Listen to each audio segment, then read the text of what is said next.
Hello អ្នកគ្រូខ្ញុំសូមសួរអ្នកគ្រូមួយបានអត់ខ្ញុំធ្លាប់មានកូនក្រៅស្បូនតែខ្ញុំចង់មានកូនទៀតបាទសម្រាប់បងដែលគាត់ធ្លាប់មានកូនក្រៅស្បូនគឺដោយសារតែពេលដែលគាត់មានកូនហ្នឹងគឺគាត់មានបញ្ហាស្បូនស្រាប់តែហើយតែគាត់ថាគាត់ដឹងខ្លួនជាពិសេសនោះគឺមានការរលាកស្បូនឬក៏រលាកមាត់ស្បូនអញ្ចឹងដល់ពេលដែលគាត់មានកូនដែលអត់បានព្រៀងទុកឬក៏មានតែចៃដន្យអញ្ចឹងកូនហ្នឹងគឺអត់ចូលទៅក្នុងស្បូនបានត្រឹមត្រូវទេនៅត្រឹមតែដៃស្បូនទេដែលគេហៅថាកូនក្រៅស្បូនហ្នឹងអញ្ចឹងជាទូទៅនៅពេលដែលគាត់ទៅពិនិត្យអេកូគ្រូពេទ្យពិនិត្យឃើញថាកូនក្រៅស្បូនអញ្ចឹងគឺអាចទុកយូរបានទេគឺត្រូវការធ្វើការវះកាត់ភ្លាមដើម្បីកុំឲ្យមានការហូរឈាមឬក៏គ្រោះថ្នាក់ដល់អ្នកជំងឺហើយជាទូទៅសម្រាប់បងដែលគាត់ធ្លាប់មានកូនក្រៅស្បូនអញ្ចឹងបើក្នុងករណីគាត់ចង់មានកូនទៀតទីមួយគាត់ត្រូវទៅឆែកមើលសុខភាពស្បូនសិនតើស្បូនរបស់គាត់មានបញ្ហាអីទៀតអត់មានការរលាកស្បូនមានការដុះដុំសាច់ដុំគីឬក៏មានបញ្ហាមាត់ស្បូនដៃស្បូនអីគឺគាត់ត្រូវទៅឆែកមើលអស់សិនដើម្បីកុំឲ្យប្រឈមជាមួយនឹងការមានកូនក្រៅស្បូនម្ដងទៀតព្រោះចំពោះអ្នកដែលគាត់ធ្លាប់មានកូនក្រៅស្បូនអញ្ចឹងនៅពេលដែលគាត់មានកូនម្ដងទៀតគឺគាត់នឹងងាយប្រឈមជាមួយនឹងកូនក្រៅស្បូនម្ដងទៀតគឺចូលដល់សឹងតែ99%គឺគាត់ត្រូវតែប្រឈមបែបហ្នឹង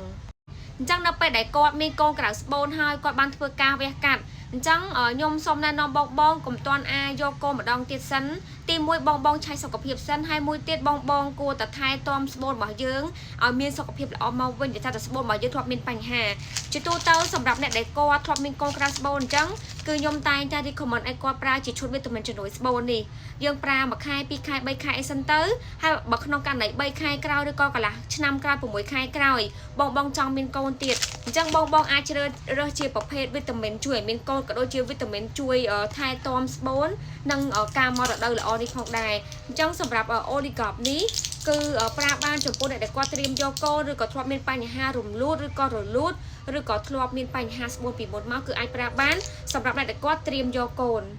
អញ្ចឹងខ្ញុំបញ្ជាក់ម្ដងទៀតសម្រាប់បងដែលគាត់ធ្លាប់មានកូនក្រៅស្បូនហើយគាត់ចង់មានកូនម្ដងទៀតទីមួយគាត់ត្រូវថែទាំសុខភាពក៏ដូចជាសុខភាពស្បូនឲ្យល្អ